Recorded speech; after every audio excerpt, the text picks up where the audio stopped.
You're now listening to Sound Talent Media. Check out more shows at soundtalentmedia.com.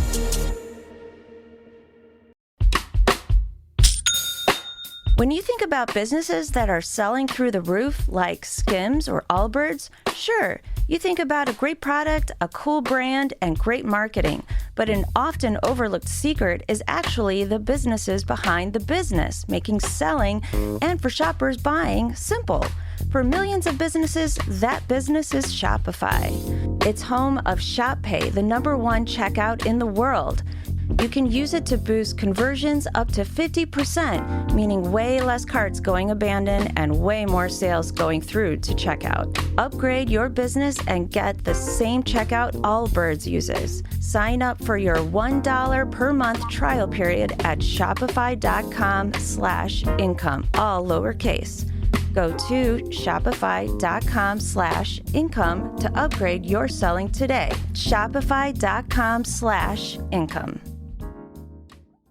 And we're back with Canva Presents Secret Sounds Work Edition. Caller, guess this sound. It's a mouse click. So close. That's actually publishing a website with Canva Docs. Next caller. Definitely a mouse click. Nice try. It was sorting 100 sticky notes with a Canva whiteboard. We also would have accepted resizing a Canva video into 10 different sizes. What? No way. Yes way. One click can go a long way. Love your work at canva.com. All right, good people, welcome back to another episode of the podcast. Man, do I have a doozy for you this week.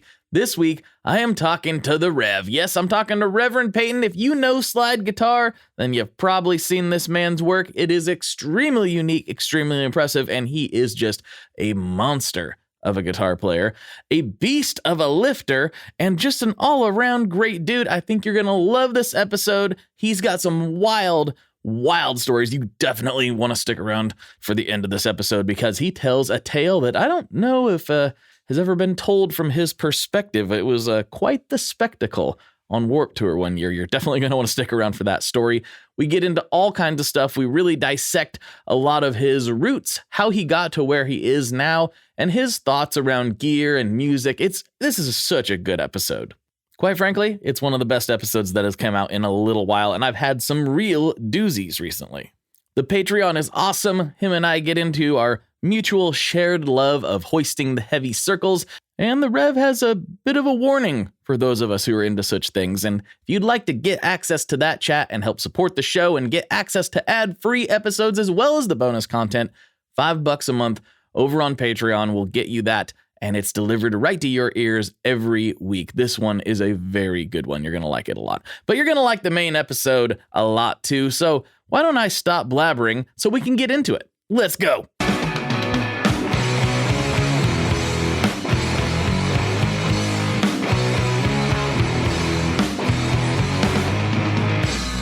Hello, everyone. Welcome back to another episode of the Tone Mob Podcast, a show about guitar stuff occasionally, sometimes. I'm your host, Blake Weiland, and with me today, I have Reverend Peyton. What is going on, dude?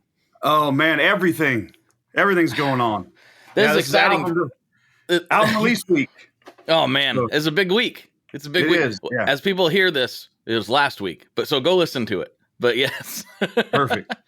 Links to that are wherever the words are, because these things used to only go out on a couple platforms, and now the podcast goes out on YouTube, and Spotify does video. Now, I don't know. I never know where people are listening or watching to it because, yeah. So I say where the words are, that's where the links are. Wherever the words are, go there.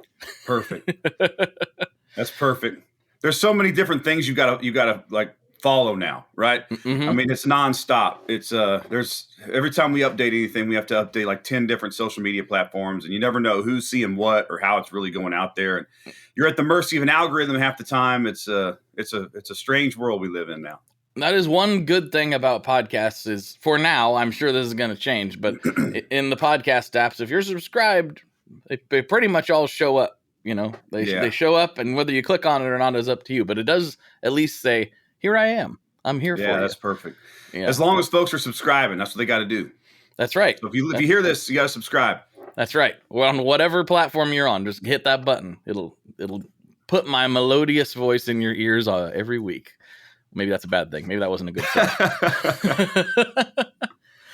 Well, I'm stoked to have you here. I've been following for a long time your various escapades, and I remember when I first got involved with Stringjoy back in the day and found out you were one of our artists. I was like, oh man, this is cool. So I was excited to have you on and get the whole story, man. I don't know all the ins and outs and details of how you got into the things you're into, and I'd love to hear it straight from the horse's mouth.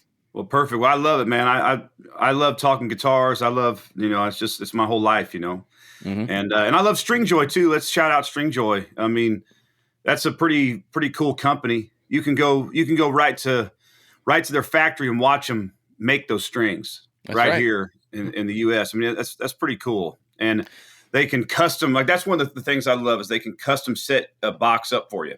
Because I'm always messing with string gauges, and we can get into that stuff later. But like string gauge to me is something that is so fluid. I mean, I change string gauges depending on the guitar, the tuning, you name it. So, I'm back here. You can see there's a lot of guitars back here. Every single one of them set with a different string gauge on it. And most of them are custom that I come up with myself. Beautiful. That's awesome. Yeah, and you've got I've got a lot of kind of the same thing going on back here, and you've got all sorts of different varieties and shapes and styles of stringed instruments back there. So you need variety. Cool.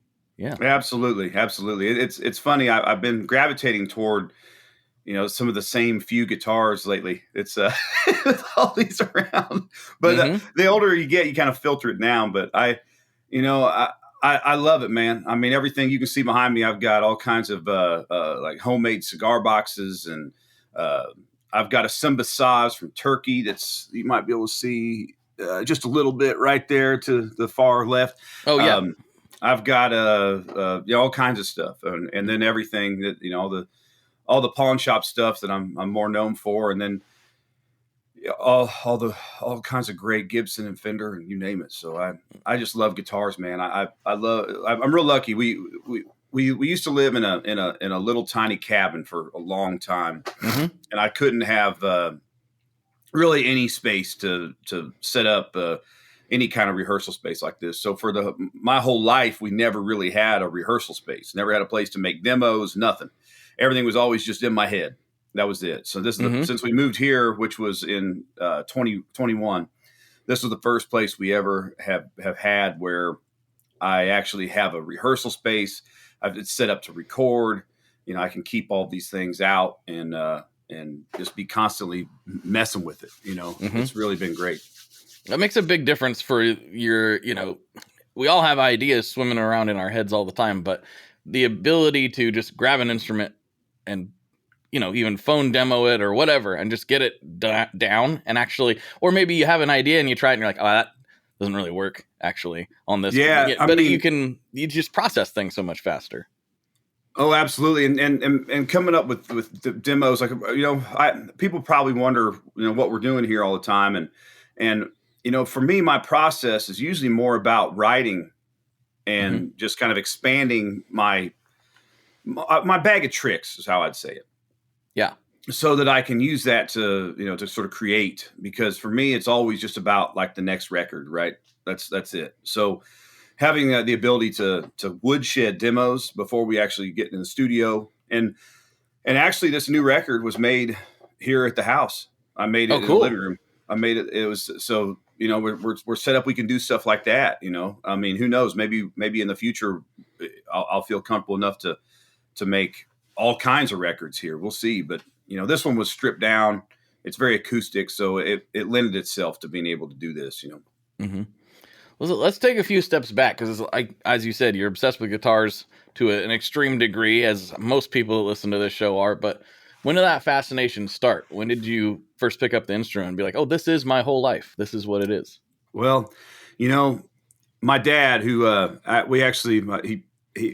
we lost him 5 months ago.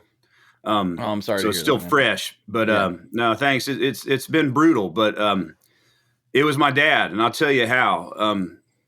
When I was 12 years old, he said, "Hey, we're gonna go get a guitar," and I said, "Well, you don't know how to play, and you can't afford a guitar." And he said, "I do know how to play, and I can't afford it." And so we went and we bought the cheapest K that they had on the wall, And I forget, like $90 or something. It was no amp, an electric guitar, Strat copy, a K Strat copy with no amp. We get this thing home, and the old man starts playing all kinds of stuff. He's playing Wipeout, Louie Louie, and like little blues runs, and he's playing just all kinds of old songs. I couldn't believe it. I was like just absolutely shocked that he could play it all. I didn't know. I was 12 years old. So for 12 years, I'd never seen him play a guitar. And apparently when I was born, he got hard up and he had to sell his guitar. And I didn't know this, so like seeing him bang away on some chords and some riffs and stuff, it just blew my mind.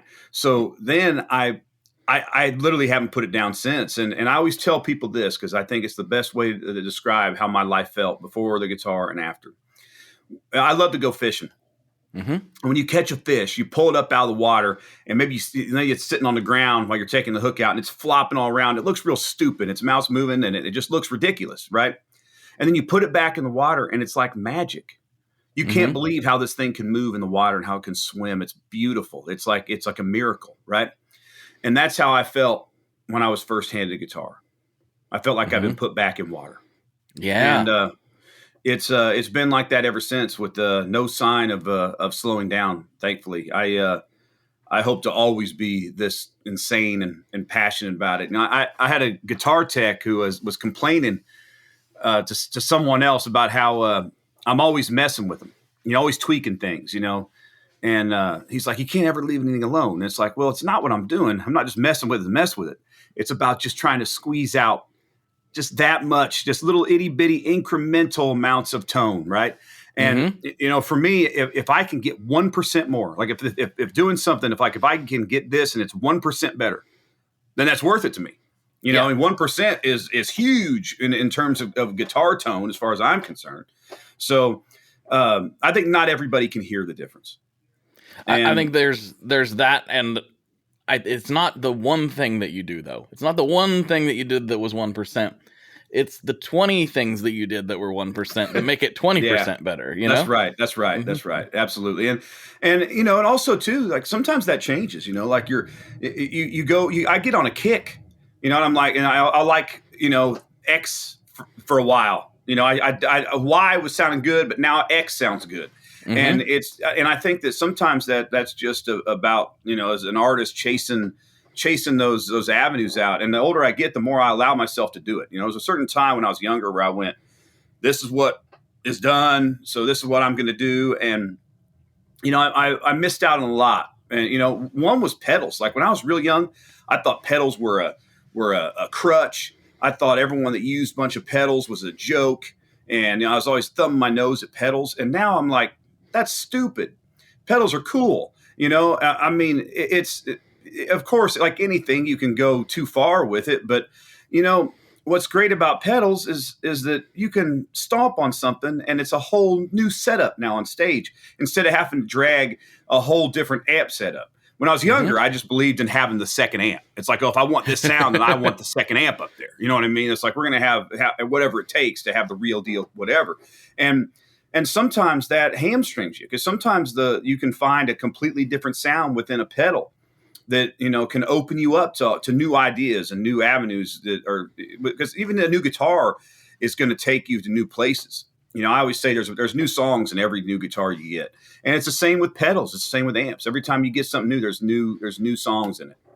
What I love about pedals, especially now, I think it's more true than ever, is there are things that you can make with some of these pedals that they're just physically impossible otherwise. You can't do it. You cannot do it. 1,000%. Yeah. So, I mean, a good example, I've been obsessed with this. It just dropped this week, but my friends at Maris just released the Enzo X, and it's a synth. It's not even fair to call it an effects pedal. It's not. It's a synth that's in a pedal format that you can control with a guitar if you want to. Yeah, that's cool. That's what it really is at the end of the day, because it doesn't process your signal. It takes your signal and it says, "Oh, that's what he's doing.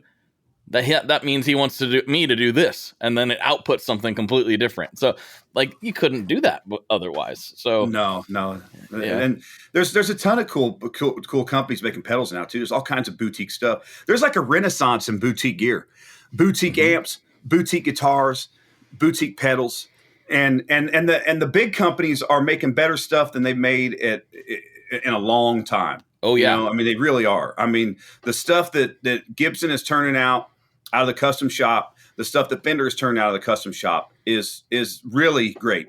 I mean, detractors say what you will, but I in my opinion, I think they're churning out wonderful stuff right now. It's like a renaissance of guitars. It might be the best time to be a guitar player in the history of guitars. Well, I think it is. Even forget about the top end of things. The bottom ends came way up too.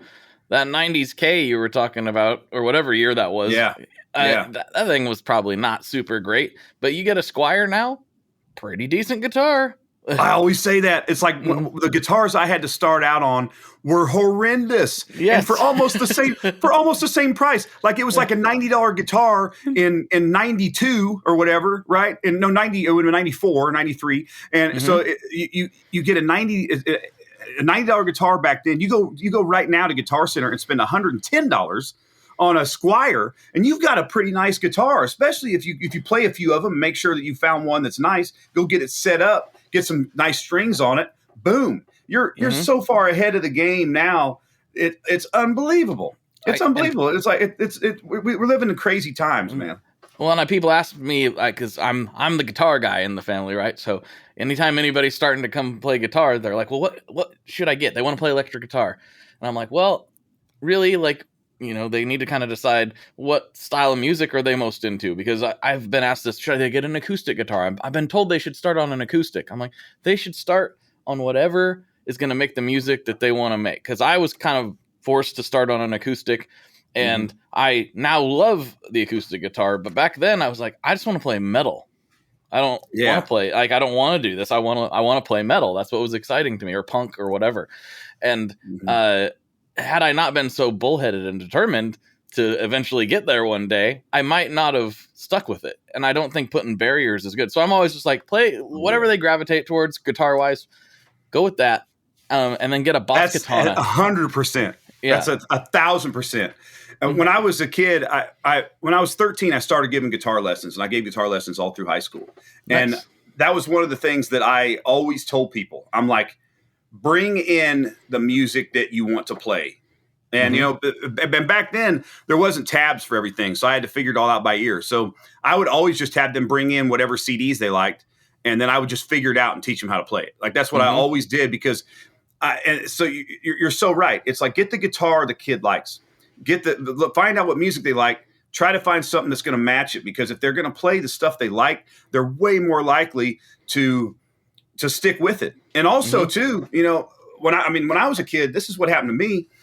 My dad was always into like real blues influenced rock, and blues stuff, but like the Rolling Stones, Johnny Winter, 10 Years After, CCR, and then like British Invasion stuff and Cream and whatnot.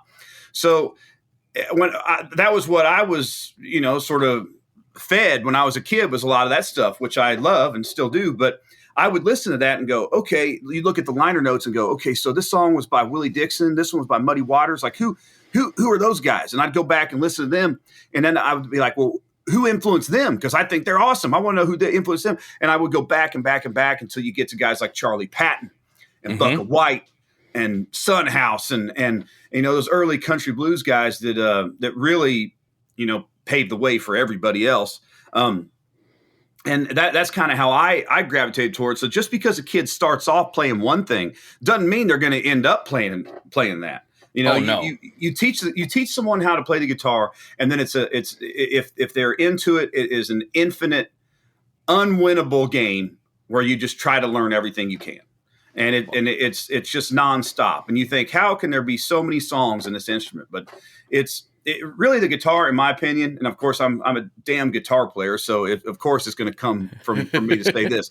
But in my opinion, the guitar is just about the most perfect instrument. And the reason is not just because of how vocal it is, because it can be so vocal. It can emulate the human voice better than almost any other instrument, right?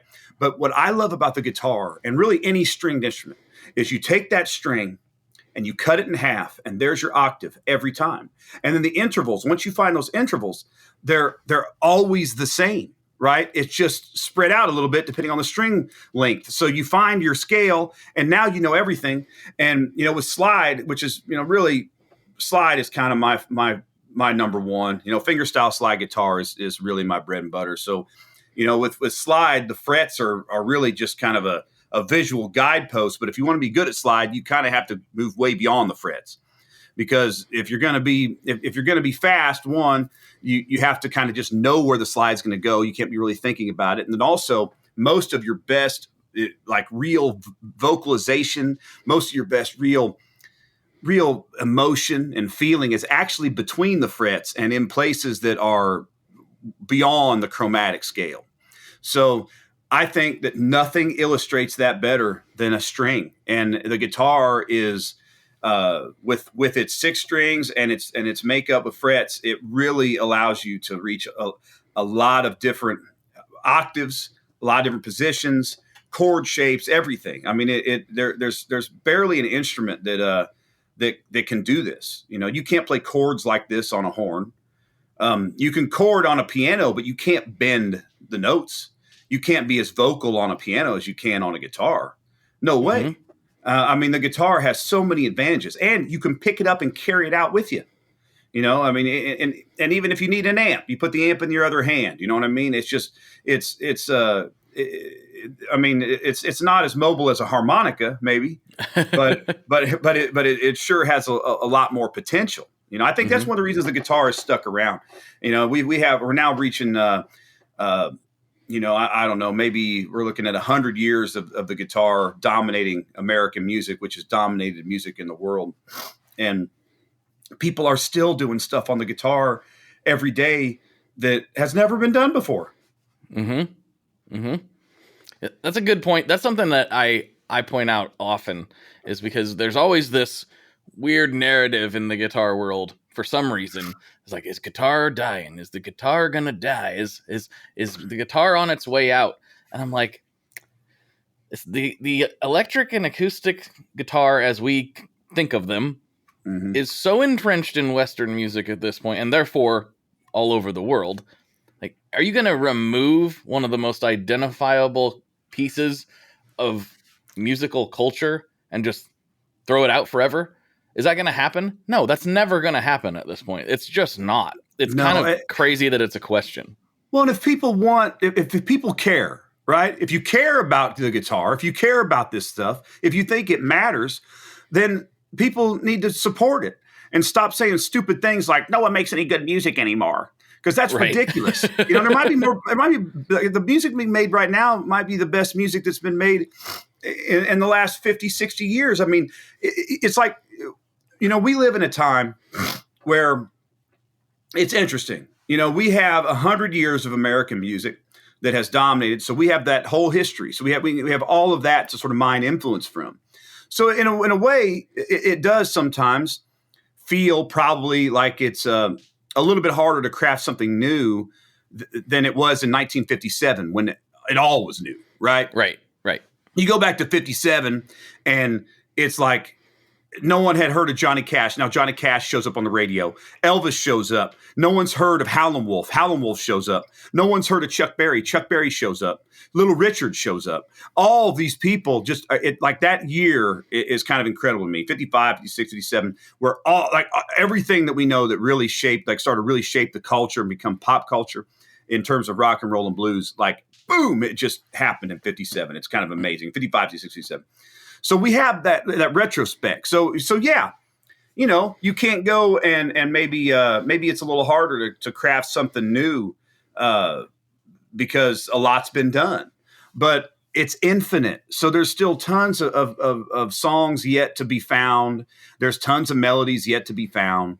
There are all kinds of new tones and new shapes, and I think that it's a little bit what's the word? Maybe defeatist. I don't know. I think it's just ridiculous to think that new music can't be made and that we aren't in actually a wonderful time to be a player, because access to it is never been easier.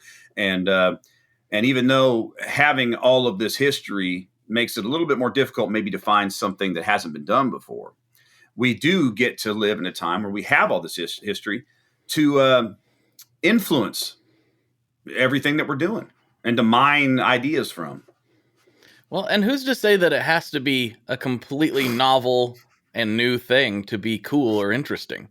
Everything builds upon the stuff that came before it, no matter if you want to, even if you tried to ignore it, it's impossible to do. Yeah. So, but who's to say that like somebody can't do something similar to a Howlin' Wolf thing that's not exactly the same because it's not him, but it's still cool. Hey, Rocky. What's up, Vincent? Did you hear about the latest? Latest what? The latest drop from Maris. It's totally insane. No, tell me more. Maris just released Enzo X. What's that? Enzo X is a supernova expansion from the original Enzo into the highest quality and most flexible studio synthesizer ever created in a pedal format. Whoa! Enzo X combines 5 synth types, 5 drives, 3 reverbs, and 5 modulations. It also includes a full 2.5 second stereo delay, all in one pedal. That sounds hard to use. It's not. The UI is from the same family as the Mercury X and the LVX. It's super easy to dive in and see exactly what you are tweaking in real time. Oh, I see. It's right there on the screen. Yep.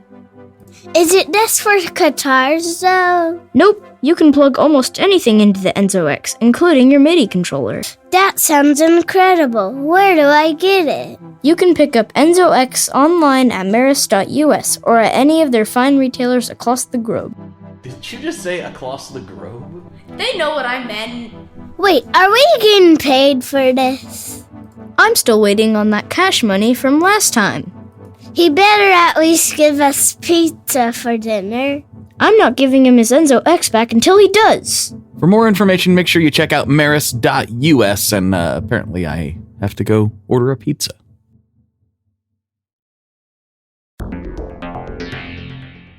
How exactly do artists get their music on Spotify, Apple Music, Deezer, Tidal, all these services? How in the world do you get your music there? Well, in the past, you had to use something called a record label. But these days, you can use DistroKid. DistroKid is the absolute easiest way to get your music up on streaming services, and it's the most affordable way to do so. Not only do plans start at $22.99 for the entire year, that's less than $2 a month, DistroKid also does not take a cut of your streaming revenue, unlike some other services out there. Even better if you sign up by going to tonemob.com/distrokid. That's tonemob.com/distrokid. One more time, that's tonemob.com/distrokid. You'll get 30% off. That's right, 30% off their already extremely reasonable prices. So go to tonemob.com/distrokid and get your music out there. We are brought to you today by Sweetwater, specifically the Gear Exchange. You may have heard about this. This is a place where you can go to buy and sell your used gear. Maybe you got a pedal over there that's just kind of collecting dust. Maybe there's something you've been eyeing from the Sweetwater catalog. Well, right now is a great time to turn that unused gear into something you're actually going to use. Even better, if you sell on the Gear Exchange, you can keep 100% of the sale as long as you choose a Sweetwater gift card as your payout method. That is not too shabby because, let's be honest, most of this buying and selling we do is just to fund new gear purchases, and that is a great way to reach a wide variety of customers and keep 100% in your pocket, or rather on your pedal board. So go check out the Sweetwater Gear Exchange and turn that unused gear into something that's actually going to help you write that next huge riff. I mean, who's to say that you like Nirvana was just trying to do the Pixies? You know, they didn't do it. They did Nirvana, but that's what Kurt Cobain famously said that all the time. We're just trying to sound like the Pixies, and they don't sound, in my opinion, anything like the Pixies hardly. So well, and that's one of the interesting things. Like, I think Kurt Cobain's one of those interesting cases too, because people wouldn't think of him as a student of music, and he always said he wasn't, but he obviously was. He loves stuff like the Pixies. He actually was a student of music. He just wasn't a student of music in the way that he thought people normally were. But for the most part, what you do is you listen to the stuff you like, You learn that, and then you take all of the stuff you know, and you try to filter it through yourself. And one of the interesting things about creating, in my opinion, is that I think the best creators, the best real innovative, the best real unique artists, they have studied extensively, but then they figure out a way to almost forget all that. And try to find as close to just what is uniquely themselves as possible. It's like Kurt Cobain may have set out to sound like the Pixies, but Kurt Cobain was uniquely himself. In fact, so much so that I would argue that there hasn't been anyone since that really sounds like that. Almost everybody that's tried has fallen short. Yeah. Everybody. I always make this claim that when it comes to Nirvana and Pearl Jam, as much as everybody loves both those bands, Pearl Jam was the one that actually changed more people followed in Pearl Jam's footsteps than they did Nirvana's footsteps. And I think it's because what Pearl Jam did felt a little bit more attainable. And that's not to knock Pearl Jam. It's just what Kurt did was just, in a way, it's hard to describe almost. His music, while simple, nobody sounds like that. It's a lot like John Lee Hooker. I always say that about John Lee Hooker. People say, oh, John Lee Hooker's easy to play. And I'm like, well, you know what? I've been playing music since I was 12 years old. I've been playing blues since I was, 12 and a half, 13. And I've never heard anyone that could sound like John Lee Hooker. Right? Like I can play those parts. I know people that can play those parts, but they don't sound like John Lee Hooker. Not even close. You know what I mean? And the same is said of Kurt. Say what you will. Oh, those songs are easy. They're power chords. They're this, they're that. Blah, blah, blah, blah, blah. It's like, okay, well, then show me someone that sounds like Kurt Cobain. I'm still waiting. Since 94 or whatever. Still waiting for someone that sounds like Kurt Cobain. And we've been waiting how many years is for someone that sounds like John Lee Hooker? How many times have you heard the damn song Boom Boom, played? I've heard it played 1.5 million times, and I've never heard anyone that sounded like John Lee Hooker, No. And I think that's kind of a lesson too for artists, and at least, and I try to take my own advice when I can, is that you're not going to really be able to sound like those guys because they were themselves. They were just so 1,000% themselves. Like Kurt Cobain woke up in the morning and he couldn't help it. He was Kurt Cobain. He may have wanted to be the Pixies. He may have wanted to be someone else, but he was Kurt Cobain. The same of John Lee Hooker. The same of Chuck Berry. These guys wake up and they're who they are. And as an artist, as a guitar player, if you can wake up and that happens, like that, in my opinion, that is that's kind of the goal. There's a billion guitar players. The guitar's been the number one instrument in America for 100 years, and if you can sound like yourself, like that is that's something I've been chasing my whole life. Yeah, it's something that until the last maybe 5 years, I didn't really give myself the permission to be that way. I was always like, I need to get better. I need to get shreddier. I need to get, I need to learn this part better. I need to do blah, blah, blah, blah, blah. And now for the last 5 years, I couldn't hardly tell you in my memory the last time I attempted to play somebody else's music. Yeah. You got to learn other people's music to learn the instrument, typically speaking. But now I'm at a point where I'm like, I just pick it up and whatever comes out, comes out. And I don't view it as putting in the work as much as I used to. It used to be like, I got to put in this work so I can improve. And now it's, I want to write stuff. I want to mess around. I want to explore. And I don't care if I haven't quite figured out how to utilize this scale properly or not. I don't care. I just don't care anymore. I've always been similar. Like I never, well, I don't want to say never. When I was a kid, I did a little bit, but my goal wasn't to learn someone's solo note for note. I never went and was like, okay, I have to make this perfectly exactly the way they did their solo, right? But I would learn their solo. So I knew what they did and be like, okay, so what are they really doing? Then I would filter it down like, okay, so what he's doing, okay, really he's in pentatonic and he's in this, the BB King box here and he's here. I would learn it so that I knew I could do it. And that's kind of how I do now. If I hear something on the guitar, listen to something, go, whoa, what's going on there? I will just make myself figure it out. And I try to make myself figure it out by ear, even still. Like, I think that, to me, that has been kind of the secret. I think that's one of the reasons why I'm so good at slide, is that I've made my ear, be as powerful as I possibly could in terms of figuring out that tonality. So I can, because ultimately, as a player, when you're going to, create a solo, when you're going to make a riff or run, it's got to be musical, right? We're not just running scales. That's what, and you can hear the difference. If you really search your soul and you listen to stuff that really fires you up, there's certain people out there that can shred, they can play the notes, they can burn them up so fast, and there's like, whoa, how'd that happen? And then there's people that play something and it makes you feel something. And if you really like get into your playlists and stuff, you're going to see that that's the stuff that's coming up more. You're gravitating more toward that stuff that actually is more vocal, right? So if you can actually kind of learn to speak that language instead of just thinking the language, right? It's a difference between, being able to read Spanish and be able to speak it back, be able to read Italian and be able to speak Italian back, right? It's a very similar thing. And music is a language. It really is. It's just another language, and there's different accents. That's one interesting thing about music. It has different accents. You can put a Latin accent on it.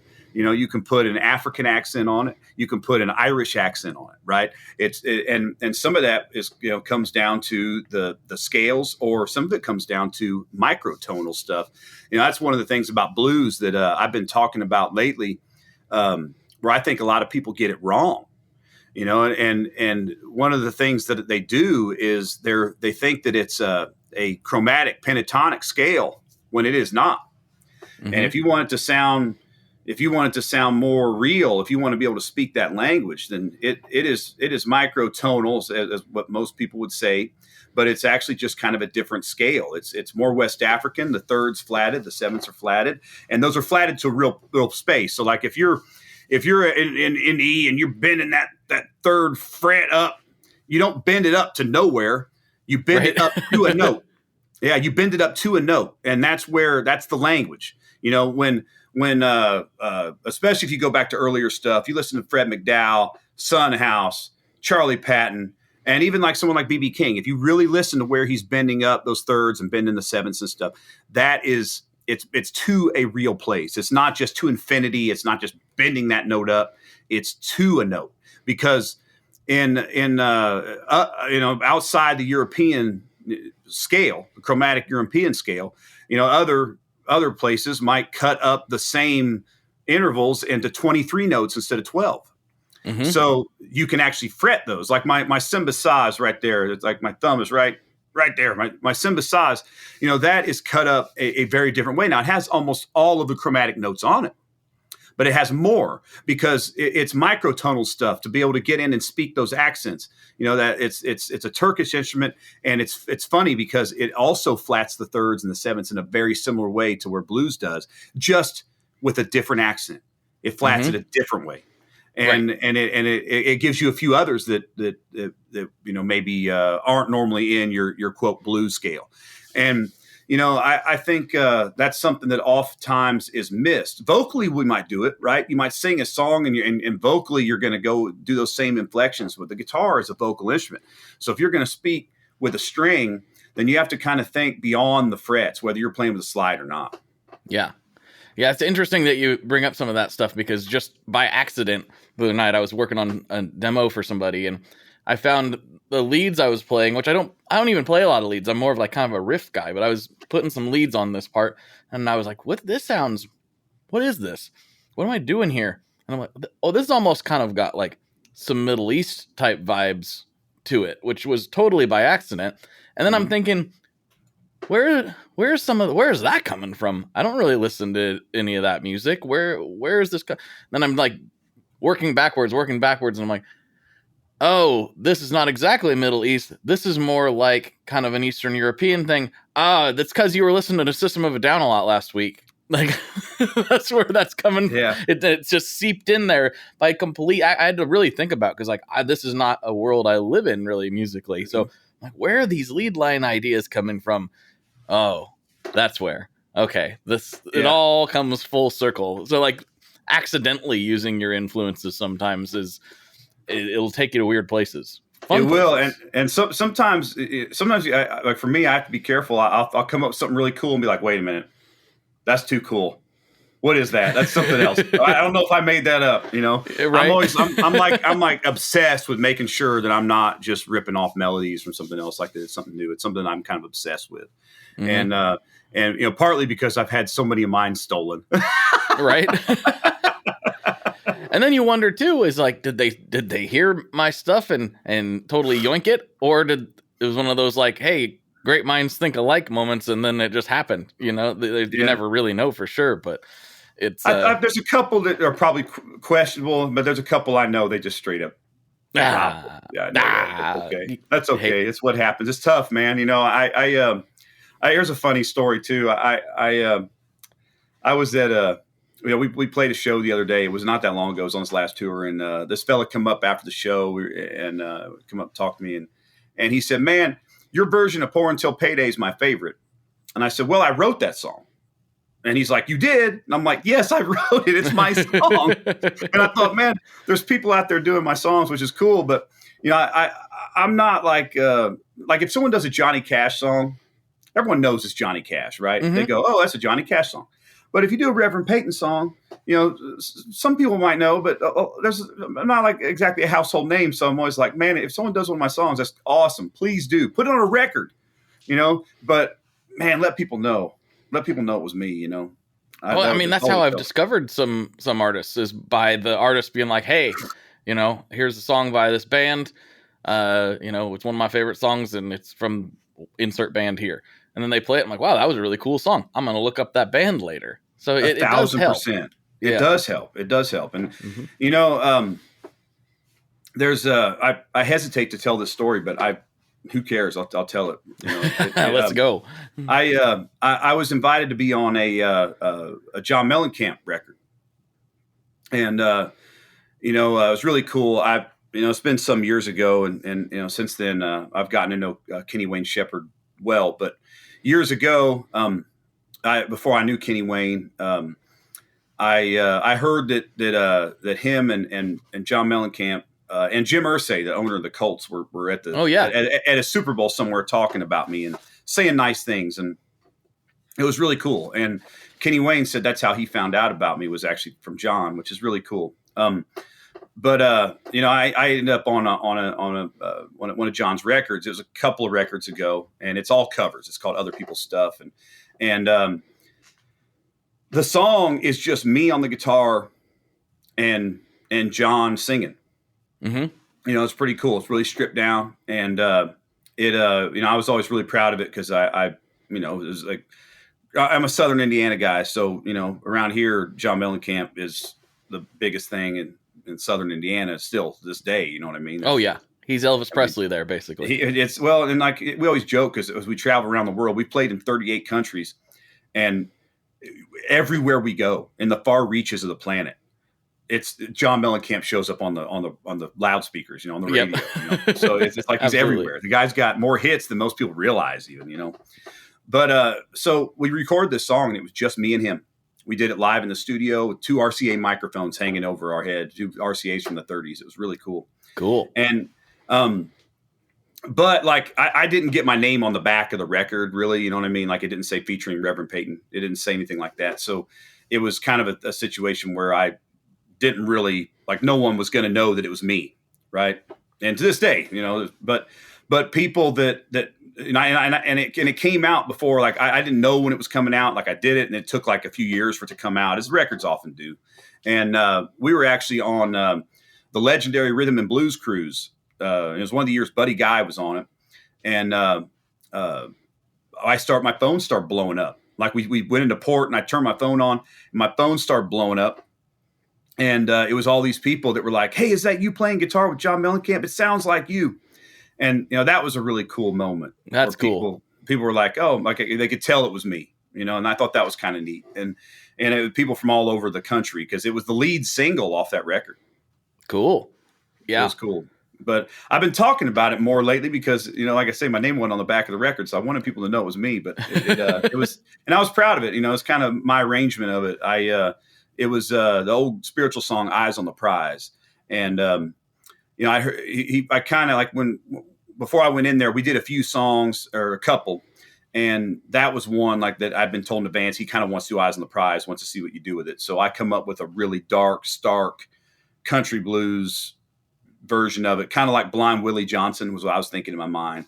And but even then, you know, trying to emulate Blind Willie Johnson, I couldn't strip myself out of it. You know, people knew it was me. So yeah, you definitely. I mean, that's one thing that why I was so excited to talk to you is because like you've been one of the most identifiable guitar players of kind of our generation, in my opinion. And I just think it's a very interesting. It's interesting to hear you, like, you know, your story as you started. It's not that different from a lot of us, but you really kind of just found your own lane, and I just really appreciate that about what you do because it is unique. It's traditional, but it's your own thing, you know. And I wondered, like, when did the slide become so important to you? Because that's not something that most people start with, and I don't think you did either. So no, when did I didn't come into the picture? Start that way. Yeah, and you know, there's I got a couple of stories about that. So, you know, go back to when I'm really young, maybe 12, 13, like really kind of chasing that blues back, right?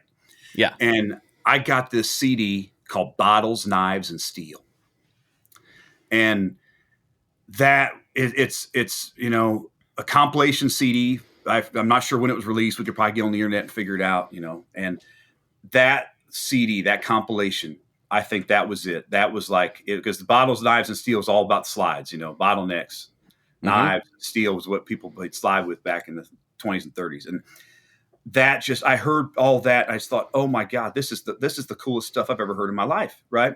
And then fast forward. You know, because I chased slide a little bit, of course, after that, and I'm just being you know, into blues. You know, there's a certain amount of slide that you get into. But when I was 18, I woke up and one morning, and my hands hurt so bad that I couldn't move them, and it's particularly my pointer fingers of both hands, and it was especially bad on my fret hand, my left hand. And I mean, it wasn't just pain. It was locked up. It was just like my hand just didn't want to work, you know, and it was devastating. And I went to the doctor. He said, "Hey, son, find something else to do with your life." Basically told him I was never going to play again. Oh no. And I was devastated. I had to let go all my students at the time. I had, you know, as young as 7 and as old as 60 something. And I had to let go of all my students, say, hey, look, I can't do this anymore. I just can't play. And for almost a year and a half, I couldn't really play, and at least not fretting. And this hand, you know, my right hand, my picking hand was messed up too. But I could play slide to a certain extent. So I spent a year and a half of just playing slide. That was it. Could not fret. And and because of that, it just really whipped me into shape. It was like, okay, I'm going to see what I can do. Because I thought, well, you know, if my hands are if it's going to be like a disability, then I'll play slide. I'll be a slide player, you know. So I just forced myself to it. And then I finally went to the Indiana Hand Center. And a doctor there looked at it and he said, look, he said, I think I know what's wrong with your hand. He said, if I'm right, you'll be playing guitar again in 2 weeks. If I'm wrong, I'm going to cut half your tendon away, and it'll be a longer recovery, but you'll be better. So when I woke up from surgery, I said, well, how'd it go? He said, you'll be playing again in 2 weeks. Nice. So it was all these cysts, these ganglion cysts, and I'm prone to it. I still get them. Since then, I've learned how to deal with them. Like I kind of do like active release therapy or grass, and I have to do it all the time. I'll get like a big coin or the edge of a metal implement, and I just grind on them while they're still small. And it hurts like an SOB, but I can usually get them to go away before they become debilitating. And it's just been something I've been plagued with. And I think it has to do with, I have Ehlers-Danlos syndrome. So I'm super flexible. You know, people that are listening aren't going to be able to see some of the stuff I can do. Like, look how wide my hand can go. Isn't that That's crazy? Gnarly. Whoa. I've never met anyone that can open their hand as wide as me. Now, this is all I got. That's the best I can do. To NBA basketball players. Look, I can almost make my pinky and pointer be straight in a straight line. Wild. That's crazy. Whoa. so I on a we've got the teaser clip for this podcast all lined up. yeah, absolutely. So after that period, after my surgery, I was back to playing again, but like with a new focus, right? Like while I was still bandaged up, I met Breezy, and my wife Breezy, who plays washboard in the Big Damn Band, she really kind of inspired me to chase the music that I really wanted to do and really focus on that. And I just decided, I'm like, this is what I'm going to do. I'm not going to chase all this other stuff. I'm not going to be this. I'm not going to be that. I want to be this, and it's this or nothing. And, between having a year and a half of forcing myself to only play slide. So because of that, I was doing stuff with the slide that I never heard anyone else do because I was just kind of forced to. It's like, well, if I want to play this music, then I've got to do it with the slide. So it kind of just forced me to do things like that. And then I just really just settled in, like, it's going to be fingerstyle or nothing. And then something like really, like at that point, really switched in my brain. And because when it comes to fingerstyle, country blues, particularly like the syncopated stuff where you're playing two things at once, it's less about your hands and more about your mind. And, you can teach your hands to kind of go through the motions, but if you really want to be good, you have to teach your thumbs to be completely separate from what your fingers are doing. Mm-hmm. And if you really want to be able to do it and improvise and create and live inside of that space, you have to really teach your hands to be just separate. I've taught my thumb and finger to be as separate as possible on my picking hand, and the same with a lot of times I'm holding over the top the bass lines with my thumb on the top of the neck with my fretting hand. And it really that's more mental than it is actually like dexterity. And right, you need. Obviously, you need to have a certain amount of dexterity to figure all that out, like anything on the guitar. But it's definitely, I think, in my opinion, in my mind, the way I think about it, it's more mental, being able to separate that out. And I just focused on it, man. It was like, this is who I am, and this is what I want to do. And every now and then, someone will say to me, like, I was asked this question yesterday in an interview. They said, were there other people around that were doing that? And it's like, well, not really. Not necessarily, not really. I mean, here in Brown County, Indiana, this is, has always been one of the bluegrass capitals of the world. It's where Bill Monroe has his music park and campground. It's where the oldest traditional bluegrass festival on the planet is here, and we went to those when I was a kid, and I love music and guitar. So I love going to those, but, bluegrass never really spoke to me in the same way blues did. I listen to some bluegrass. I listen to all kinds of stuff. The older I get, the more I'm listening to my playlists are so diverse, they probably freak people out, Yeah. But as far as the music that's inside of me has really always been blues, country blues, R&B, part of it's the way I hear rhythm. I think like bluegrass is very straight, bop, bop, bop. Yep. It's just so straight. And I just love stuff that swings a little bit, And, sometimes like being my drummer is a pain because I make it be swung so hard, even when it's fast, it's easier to swing slower, but it's hard to swing when it's fast. And I'm like, man, even when it's fast, it's got to swing. It's got to, pockets got to be deep on a drummer for me. I just want that stickiness to me. Just like, I don't know. That's just where I feel it. That's where I live. And it also, maybe as a slide player, it allows you to kind of stick things a little more when there's that extra little bit of swing, Mm-hmm. I've always felt, and maybe this is just me wanting this to be the case because this is the background I come from. I've always felt like there's a little bit of punk rock in there somewhere for you. Is that accurate? Well, what's crazy is I never listened to that stuff growing up, ever. Not even a little bit. Not even once. Like, I didn't go to Warped Tour in high school. You know what I mean? I didn't know. Mm-hmm. I didn't listen to that at all. But so what happened though is when we first started touring, we were homeless. We lived in a van and just traveled around. But we had a weird thing happen. So we got booked for Milwaukee Summerfest, and they called us up and said, "Hey, we screwed up. We put you on the wrong day. Can you come this day instead?" And it was like 2 days before we were supposed to be there. And luckily, we actually had the day off. So we're like, okay. So we showed up and we were there a day early, but we was a better slot because we got to be direct support for this band, Flogging Molly. Love Flogging you Molly. Heard of? I'm a huge fan. Yeah, huge fan. Yeah, they're awesome. So some of the guys from Flogging Molly, like 3 of the 7, they sat and watched our whole set from the wings. And afterwards we hung out. They were like, "Oh my God, this is." We love your band, and Dennis Casey would message me from time to time, ask me about such some of a the stud. songs. I love that guy. He's an awesome guy. He's an awesome guy, and he started texting me, being like, "How do you play this song? Like what are you doing on this song?" And he got real into country blues for a while, and because he's a student of the guitar still to this day, he just he loves guitar, and he's always messing with tone and stuff too, like the rest of us, but. So he kind of spearheaded it first. He said, "Look," he goes, "I want you to be on the Screen 17 tour, but we got to convince everybody else." And he's like, "Why don't you come out?" And I think it was 3 or 4 shows in the Deep South. Come open up. We were first of 4.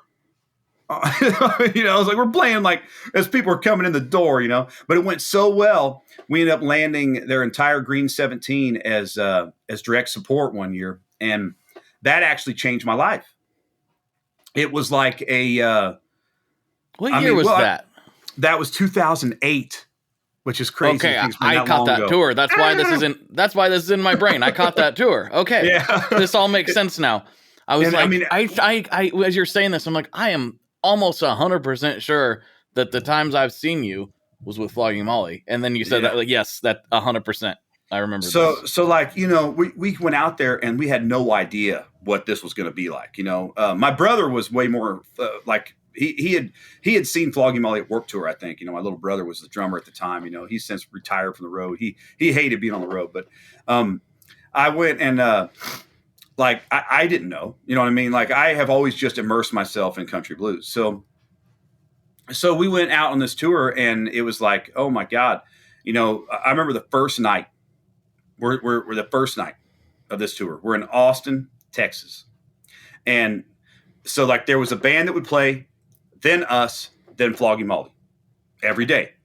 Now that third band that was the opener, it rotated out between 3 bands. One leg was one band, one leg was another. But the first band was this band that's no longer a band anymore. I won't say their name. They were a good band though. But I won't say them just because the story I don't know if I'd want to be said if it was me, but basically they got booed off the stage. They got bottled. They were throwing stuff at them. It was horrible. It was one of the most terrible things I've ever seen. I mean, I was absolutely horrified. And I'm like, oh my God, we're going to have to go out there. And like, they were a big band. They had keys and a fiddle and like all kinds of stuff. You know what I mean? Like they had all kinds of stuff. And we were drums, washboard, and me. And I'm like, oh my God, what is this going to be? So we had to go out there and just, I thought, well, I'm just going to do it 200%. We just went out and did it. And we won them over and we did it every night. And that tour actually changed my life. After that, we had a house and I was actually had crew on the road. Like it really changed everything. Went from being homeless, living in a van to being able to have a home and have crew and stuff. It was really a big deal. And so like after that, for, our first record label that we got signed to was kind of a punk rock label because they went on that tour. And so it was Flogging Molly's label at the time. And they saw how well we were doing. They just kind of wanted, to sign us because of that. So for a while we were on this punk rock label, and we had done stuff with Flogging Molly. So in a lot of people's minds, we kind of got associated with that, which really in my mind, I thought I was baffled. You know what I mean? I'm like, going, what is this? But in a way, I think like it makes sense to me now in retrospect, if you look at like Flogging Molly's fans and how they came to be. So, Flogging Molly told me the thing that changed their life was going on Warped Tour. Well, imagine you go to Warped Tour and I don't know what year they first started doing it, 97 or 98 or something like that, right? You go to Warped Tour and there's at that time lots of pop punk bands, right? Mm-hmm. Like it's like the heyday of pop punk stuff is on Warped Tour. And then you see Flogging Molly. And it's like, whoa, what is this? They're going to stick out like a sore thumb. Yep. So it's not just that they're good. It's that the timing was like, oh my God, this is unbelievable, So with us going out with them, I think those fans were fans that were like, they're looking for something that was a little different, something that's new, something that's not exactly this, that, or the other. They had, most of those fans, I don't want to say most, but I'm guessing a lot, had no idea where we were coming from musically at all. Didn't know what country blues was, or hill country blues, or Piedmont guitar picking, or anything. They had no idea what that was. They just liked our vibe.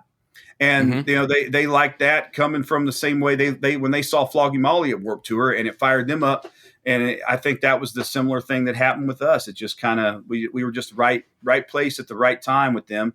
And it really changed things. But in a way, I had to fight for a while, because every now and then, like, there'd be blues fests that go, "Oh, you're a punk band. We don't book punk bands." And I'm like, we're not a punk band.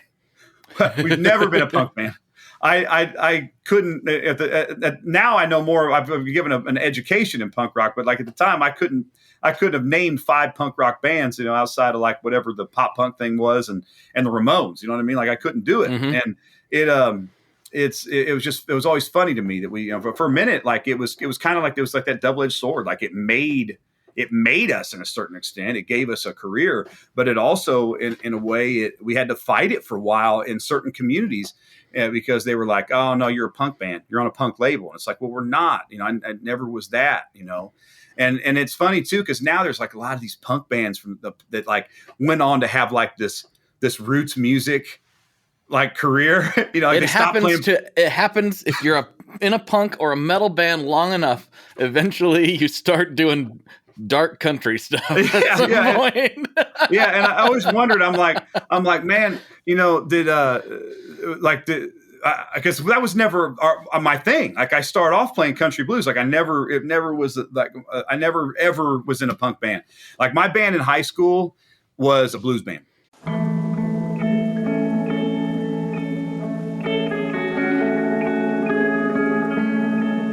Hello there. I'd like to introduce you to your new best friend, the Chase Bliss Audio Lossy. Lossy is a collaboration between Chase Bliss and Good Hurts. And it's meant to give you some control over those weird digital artifacts that come with very compressed audio. You're hearing it right now. All the changes that are taking place are strictly coming from my playing dynamics. I'm just interacting with the pedal and letting it do its thing. In some true stereo goodness. If you'd like some more details about Lossy, I'd invite you to head over to chaseblintsaudio.com. I think you're gonna like what you find. TaxAct knows small business owners can sometimes use a little help with their taxes. That's why TaxAct has Expert Assist, a team of live tax experts ready to answer any questions you may have. Think of them as your own personal sidekick. Not like one of those funny talking animal sidekicks, more like the super smart nerding out on tax code and business casual attire sidekick, but just as helpful and lovable. TaxAct. Let's get them over with. Halliday presents, in the red corner, the undisputed, undefeated Weed Whacker Guy.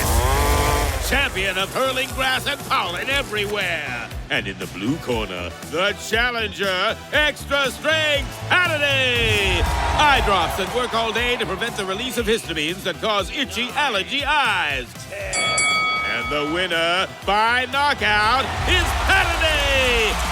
Halliday, bring it on. And I played in a lot of like bands with older guys, like that I always call like the animal circuit, the Elks Lodges and the Lions Clubs and stuff like that. Yep. And I would play lead guitar for some of those older guys, and it was always basically like blues heavy covers or things like that. You know what I mean? Like it was never like, oh, we're gonna play this punk thing. Like I never really did it. I mean, as punk as it got was when I was like 12 or 13 and I'm trying to learn everything and I'm learning Nirvana songs or something. You know what I mean? Right. Like it was like, that was about as punk as it got. Like I just never really I mean, I learned some Green Day for some students when I was in high school. To my students, I gave guitar lessons to, stuff like that. But like, I just never really, it was never really my thing. You know, I actually like it more now than I did, you know, largely because, you know, you get an education going out with a band like Floggy Molly. You know, they're steeped in it. You know, they're steeped in Irish music and punk music, and they are steeped in it. Like they're historians. It's kind of funny though, because saying all that, especially now getting the full backstory, one of the most punk rock things you could do would be playing country blues for a punk crowd. You know, really. Like, well, man, I'll tell you a crazy story. You want to hear a crazy story? Of course I do. Of course I do. How much time we have? We got time. Hey, I got all day. Cool. Well, I got all day for you, buddy. Well, good. Mm-hmm. So, this is a story that I haven't really told, but I want to tell you a story. So, well, we actually got invited to do Warped Tour. You know, one of the last years of Warped Tour. You know, and it was crazy. It was like we were the odd one out. You know, but it ended up being huge for us, and to a certain extent, like we, you know, I don't know, like, if it was like changed our life or our career, you know, or anything, but it was a fun thing to do. And it actually was a big education in music. And it was like being on punk rock summer camp, you know, rock and roll summer camp anyway. And it's also wild too, because anyone that ever did Warped Tour will tell you it's the hardest kind of touring you can do, hands down. And anyone that thinks touring's hard, they've not toured until they've done Warped Tour. Warped Tour is hands down the hardest tour you can do. Because it's every day. Every day. You have to be there at 7 a.m. You find out at 8 or 9 a.m. when you play. No one knows when they play. And because it's kind of like this deal where there's no headliners and there's no openers. It's so like you might play at 10 a.m. or you might play at 8 p.m. and you find out at 8 or 9 a.m. that morning. And so like you're just kind of waiting until you figure that out. And so you cannot really plan your day. And you can't leave until everything's packed up and everyone's ready to go pretty much. So you are there all day, and then you're driving all night, and it's all over and over again. And there might be one shower for 1,000 people on the tour. I mean, it's no joke, no exaggeration. It is tough, you know. The catering is good, but everybody's in catering together, right? So long lines and the heat in the parking lot. Like there's no like I say, there's no headliners, man. It's you're there with everybody. And so because of that, you get to meet a lot of people. And so we were playing and this one day, and there's this giant dude punching the stage in the wings along with our music. Okay. Oh. And I'd only noticed him because the whole crowd we're playing, because we got put on one of the main stages. So we're main stage. There's thousands of kids out there watching us. And I look over and they're all watching this dude beat the stage, and he's a monster. You know, I mean, I mean a monster. And I didn't know, but it was Fletcher from Pennywise. Oh, yeah, he is a monster. He's a monster. And in fact, he has like Frankenstein studs tattooed on his neck and like Frankenstein scars tattooed on him. He knows he looks like Frankenstein's monster, and he's a monster, you know. He's huge. Yeah. He is huge. So I can't believe I'm going to tell this whole story. I'm going to tell the whole story. I've never told this whole story outside of, I've never told it on a podcast, but I'm going to tell you. So Fletcher, like we got to be buddies, you know, and he'd come up to me after the show, and how it started was he'd come up to me and he goes, "Hey, you're the most punk rock on this tour." And he's like, "I want you playing with me every day. You're going to come up and play Bro Hymn with us every day." Yeah. And I was like, "Okay." And my tour manager at the time goes, "Do you know who that was?" And I go, "No." He goes, "That's Fletcher from Pennywise. Do you know what he's talking about?" And I'm like, "No, I don't know." And so I listened to it and I went, "Oh, I know that song. That's amazing." Right? You know? Yeah. So I had to learn, you know, Bro Hymn, and I did a little slide thing. It kind of sounds Western when I did it. I kind of did that. But anyway, every day that our shows didn't, you know, like overlap, I'm playing with Pennywise every day. Just like that's fantastic. And he would bring me out and go, "This is the most punk rock on the tour." And like I would have to like wave like the Queen, you know, like, like I just didn't know what to say or do, you know. And it's like, man, if that guy says do something, by God, you do it. That's right. I'm not a small guy, and standing next to him, man, I look like I'm, like a munchkin from the Wizard of Oz. Like I am just like, I look tiny next to that dude. He's probably 6'7". Yeah. And just massive. Yeah. And famous for getting into fights. Mm-hmm. That's kind of his deal. Is like, and there's been some people that whose asses he's kicked have really kind of deserved it. So if you go back in his history, I won't say who, but you can go back through and there's some people that you're like, oh, that they needed a little tune up, and he hooked them up with it. But but the one I'm going to tell you about, these guys didn't deserve it. Okay. So we every day I'm with him. But one day I got a chemical burn in my eye. Okay. Whoa. And we didn't know what it was, but I that day I was I'd been on stage like at that point, like 6 or 7 bands would have me up on stage with them, so I'm playing with all kinds of people, and it was just it was crazy. Like the Casualties, Andrew WK. There was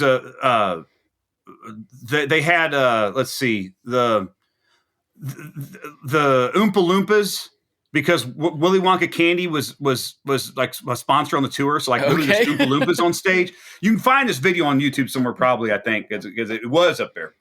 But I'm standing there and I look like I want to die. But it's because I did. My eye was so bad that if I looked at light, I threw up. So I just thrown up, and I'm up there, playing like a Ramones song with Andy WK and the Casualties and all these people, And I walked off that stage and went, Breezy, I got to go to the hospital. Something's wrong.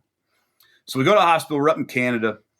And I was there 8 hours before they saw me. And they basically said, hey, we don't have an eye specialist here. You need to go to an eye specialist in the United States when you cross the border again. Jeez. So they told me to put an eye patch on. So I had an eye patch on, and I crawled into my bunk. Luckily, we had 2 days off so we could cross the border. And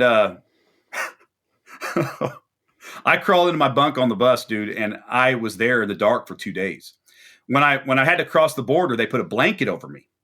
And I walked inside, and they pulled it off, and my eyes all messed up looking. The guy's like, oh, God. I think they thought I was doing some kind of Michael Jackson thing. Like, no, look at my face. But I just literally, like, any light made me throw up, So I go, and after 2 days of being in my bunk, I was feeling better, not perfect, but good enough to where I could, like, be outside. And, what it was basically I had to get used to the eye that wasn't in the eye patch being able to focus without the other one, because the eye that had the burn, it actually, when it would focus, it would hurt. That was kind of the deal. So I had to, that eye had to just get used to being non-existent. And at that time, I didn't know it was a chemical burn. We didn't know what it was. We knew there was a damage to it, but we didn't know what it was. And luckily, it didn't affect my vision in the long term. If anyone's wondering, it just was a short term. But I will have a permanent scar on my eye that you can see. Like when an eye doctor looks at you with that microscope thing, they can see it on there. But it's all hits home with me. The listeners know terrible. I had a serious eye injury in 2011. And I didn't quite skate out as good as you did, but really, yeah. Well, I ended up being okay, but it was terrible. Yeah. So I at one point, Breezy leans into my bunk during that 2 day period. And she goes, "Hey, Fletcher from Pennywise wants to say goodbye. They're jumping off the tour because they were only on for 2 or 3 weeks, and we were doing the whole summer." Mm-hmm. So I'm like, okay, and I was wanting to say goodbye to him and talk to him and thank him, but I also kind of hoped I didn't, because I felt like I was dying and didn't want to see anybody. I wasn't eating, wasn't anything. So when I finally come out of the hole, I crawl out. We had a golf cart on that tour. And after that, I guess bands got golf carts, but I couldn't afford to have enough crew. So my idea was, I'll get a golf cart and it'll save us, because I found one real cheap on Facebook Marketplace. I'm like, okay, I'll get a golf cart and it'll save us. So my crew had a golf cart that we could use to move stuff before and after the show, that saved us a little bit. And so I'm riding my golf cart around in the morning, and actually Breezy was driving me around, I believe, because I had an eye patch. I couldn't drive. My depth perception was all messed up. And have you ever heard of a band called Alesana? Mm-hmm. So Dennis from Alesana is talking to me, and he starts saying something. He's going, And I'm like going, wait a minute. Like this, I don't understand. What are you saying? Like whatever he was saying wasn't computing in my brain, you know? Mm-hmm. And he started going, what are you talking about? Like he thought I was messing with him, pulling his leg. And I go, brother, I don't know what you're talking about. I've been in the bunk for 2 days. Look at my eye, dude. Like I don't know what has happened. And so he was the first person that told me. Apparently Fletcher had what he wanted to come and say goodbye to me. Mm-hmm. And he knew on our bus, man, mi casa su casa. Come on in. If there's something you want, something to drink, something to eat, just pull it out the fridge and eat it, you know? Yeah. So he gets on Alesana's bus and he's making himself a sandwich. He's pouring vodka. He's drinking their stuff. And they come back. And, you know, Alesana's got a bunch of people in the band. I don't know how many, I forget, but like 7, you know. Mm-hmm. They had all this crew, you know, as many crew as band, I think. And then they've got an entourage. And Dennis tells this story from Alesana. He says this to me. He goes, Rev, we came on the bus and there's this monster eating our food and drinking our stuff. And we're like, hey, this is our bus. Get off. And he said, this is Reverend Peyton's bus. And you better get off of it before I kill you. And they're like, no. And the argument ensues. Well, he said, then it becomes fisticuffs, right? And this is Dennis describing it. Dennis said, he goes, Rev, I climbed Fletcher like a tree. And he reached back. He goes, I'm beating his head from climbing on his back. He said he reached back, grabbed him by the shirt, and threw him across the bus with one hand. I believe it. Yep. And so he said it was all of us versus him. And he said, we're losing bad. He said, he's just destroying us, tossing us like toys, you know? And he said, then finally he stops and goes, wait a minute. This, you know, and they're thinking, good, like this guy maybe is going to come to his senses. He goes, let's take a break so I can pour another drink. And he pours vodka in it, and they rush him again. And I guess then he takes the vodka bottle and smashes it on the counter, cracking the counter and the bottle. And now he's got like a glass knife, essentially, right? Mm-hmm. And he comes at him with that. And at that point, he said they all ran for their lives, and someone called the cops. Cops show up. And now this is Fletcher telling it. Apparently, they had to tase him 5 times to take him down. Took 5 tasers, like actually stuck in.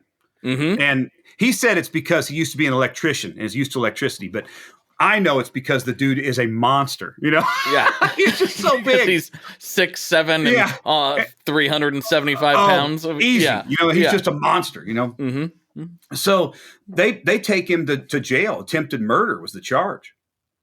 And basically, Kevin Lyman, who owns Warped Tour, he's a great guy. He kind of mediated between the cops and Fletcher and Alesana. He said, look, you know, Fletcher feels bad. He thought he was on Reverend Peyton's bus and was defending it. You know, Mm-hmm. you know, they ended up like saying, look, we'll drop all charges if he apologizes, because there was a rumor going around that he beat him up because they had like sexually assaulted a woman or something, and they just wanted that cleared up because, you know, that wasn't true at all. And because normally in the past, that's kind of what Fletcher had done. Fletcher hears about something like that, then he tunes you up for it, you know? Right. Mm-hmm. So people were like, oh, well, Alesana must have done something. But they really didn't. You know, they really didn't. And they're just so trying Fletcher, to get their bus back. yeah, they're just trying. They're like, what is this? You know, and they didn't recognize him, you know, at the time. So he put out in a press release, and he did interviews, and it was in AP magazine, a bunch of stuff that he said, look, you know, I'm sorry, I wasn't looking for any trouble. I was just looking for the Rev. And if it had been earlier in the tour, we would have put that on T-shirts probably on the Warped Tour, you know, because it was it would have been great. But you know, then later, you know, I had him tell me that story again, and but it was like this. He goes, "Man, did I ever tell you about what happened the last day I was on Warped Tour with you?" And I said, "No, tell me about it." Yeah. And I knew what had happened, but I wanted to hear it from him, you know. Sure, of course. But it was it was pretty legendary little punk rock moment that I was caught up in that I had really nothing to do with it. It was pretty funny, man. And Fletcher is he's a legend. He's a wild man. You know, Mm-hmm. he's a wild man. And Bro Him, you know, if that dude did nothing else the rest of his life, man, Bro Him is an iconic song. It's played at like every other hockey game on the planet. 100%. Yes, man, that is a great story. And that is, I don't know if there's a better way to wrap up this podcast, but I got a couple classic questions that I like to ask before we wrap it up, and then slide over to Patreon and see what other kind of nonsense we can dig up. Cool. But before I do that, I'd like to give the guests a chance to take the floor. Shout out anybody you want to shout out, plug anything you want to plug, say hi to your grandma, whatever. The floor is yours. Well, basically, I talk about the new record since the timing's right. We have this new record out. It's called Honeysuckle, and it's a very stripped down record. It's the most acoustic record we've done since Peyton on Patton. If anyone's a fan of that record from back in the day, it's all old guitars, old microphones, and old gear. And it's a lot of me, of course, but it's also got some big damn band on it. Breezy's playing the washboard on some songs and singing background vocals. My drummer Jacob is playing chains and tambourines and doing third harmony, which he's really, really good at. And then we have some special guests. We have Colton Crawford, the banjo player from the Dead South, is on a song. Mm-hmm. The McCrary Sisters, probably the best gospel vocal group alive currently, are on a song. Billy Branch, who is a blues Hall of Fame harmonica player, and Grammy Award-winning fiddle player Michael Cleveland, who might be the best fiddle player alive, is playing fiddle on a song. And it's in that way, people have been describing it as more like a solo record, but it's not. It's like the most collaborative record I've ever done. And there's still tons of big damn band on there. Like there's songs on there that if Breezy hadn't played the washboard and lended her vocals to it, it wouldn't have been half the song. So, I mean, it's funny that it's like that, but I will say this, it was going to be a solo record. I thought, I'm just going to make this acoustic record in the living room here this afternoon, Mm-hmm. And then I was like, man, some of these songs are pretty good. Like, I think this is a real record here, it's a different thing, but if you're a fan of me at all, you're going to like the record. And, there's probably going to be some people out there that are into this more than other stuff. And maybe there's some people that, would prefer, the more plugged in stuff. But, I think that I feel like, myself as a player and a writer comes through, it's not like this big giant departure. Cause between you and me, a lot of the same stuff can be played on acoustic guitar and electric guitar. What? Hold on. Let me check. Yeah. Let me Google that. I don't know if that's accurate. Yeah. So, sometimes it's as much about aesthetic as it is catching a tonal vibe, but it is completely acoustic. There's nothing plugged in. So it's all, 1930 National Triolian, 1934 National Trojan, 1929 Gibson L2, just lots of vintage stuff, vintage RCA microphones run through tube gear and stuff. It's it very much is that. And it was recorded upstairs in my living room, which has this big tall ceiling, and it almost sounds like a kind of like a church vibe to the way that it comes across. And there's a couple of gospel tunes on there. And some songs I wrote that are kind of, borrow a whole lot from gospel music. And then there's, some songs I've written that I'm super proud of that are as blues as anything I've ever done. And then there's a couple of covers on there too, that which I normally don't put covers on a record outside of like theme stuff like Peyton on Patton, which obviously was Patton songs. Sure. But I'm doing a couple of Blind Lemon Jefferson songs, Robert Johnson too. So like there's, it's different. It's unique. I'm really proud of it. I really think people will like it. Yeah. And everybody, go check that out. The link to his website with all the information and all that stuff is, of course, in the show notes or the description or wherever the words are. Go check all that out. It's really good stuff, man. I think if people weren't familiar with you before, this is the thing. I tend to kind of, focus in on my interests in who I'm interviewing and stuff. It's just how it works. Not on purpose. I'm not trying to exclude anybody. It's just, I want to talk to people that I appreciate, and you're one of those, but also I think people would be surprised a little bit to hear that like this is in my repertoire of music that I listen to. So go go check it out. And yeah, I'm really excited for you, man. You're doing good stuff and going to continue to do so. So thank you very much. Thank you for coming on. I appreciate it. Thank you so much. Yeah. All right. My final questions. I got 2 of them. Okay. First one. What is your favorite Boss pedal? Boss pedal. Mm-hmm. Oh, the tuner. That's most popular answer. It may be. They've got to sell millions of those things at this point. Everybody's like, well, the tuner. I'm like, yeah, the tuner, man. The tuner. That's the most iconic tuner pedal there is. Mm-hmm. And it's bomb proof. I use one of those. Now it's is it the Peterson strobe? Yeah. Mm-hmm. I use one of those now, and only because in a bright festival, like when it's the middle of the day, you can see it better. You know, that's the only reason. But I think that like the intuitiveness and the speed of the old Boss pedal's the best. Yeah, I love it. Love it. All right, final question. What is your favorite kind of pizza? I want extra sauce, banana peppers. Yes. Pepperoni. Ooh, that's a good choice. I like that. That's how I like it. I like it extra spicy and extra saucy. So, you know, some people aren't into sauce, but I think sauce makes a pizza. I think that's where your real flavor comes from. There's a local pizzeria here that we love called Mi Familia, and my wife's go-to order is this like multiple meat pizza with some sun-dried tomatoes and some other stuff, but it comes with marinara sauce or pizza sauce, you know. And she always adds their creamy garlic sauce to it. And sometimes once in a while they'll mess it up, and because, you know, we call in the order and they'll just write creamy garlic, and I have to be like, no, both.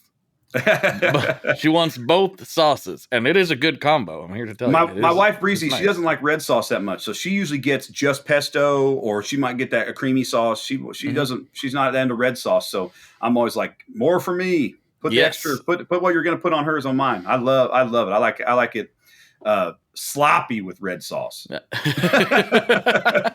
That just means you got to put extra Parmesan cheese on there. That's right. Just help absorb it. Now I'm getting hungry. That's my secret. I'm always hungry. All right, dude. Thank you so much for coming on. We'll slide over to Patreon and see what kind of shenanigans we can get into over there. All right. Thank you so much. Yeah, of course. All right, everybody. For Blake and for the Rev, good luck and good tones. All right, folks, thank you so much for hanging out. I hope you enjoyed that as much as I did, although I think that's probably impossible because I absolutely loved that conversation. It was a blast. I think I could talk to him all day, every day. Maybe we should start our own podcast. That's what the internet needs, is more podcasts with me on it. Surely, that's what it's lacking. Make sure you check out the new record. Please go to the show notes or the description or wherever the words are, and the link will be there for more information.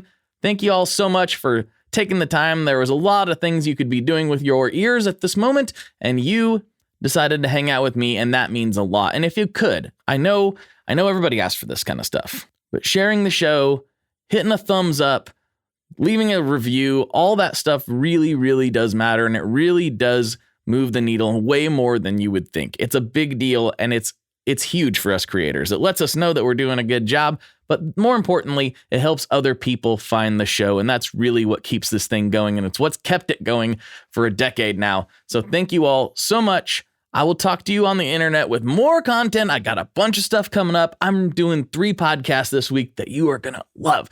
This is so good. Thank you all so much. I love you. Have a good one.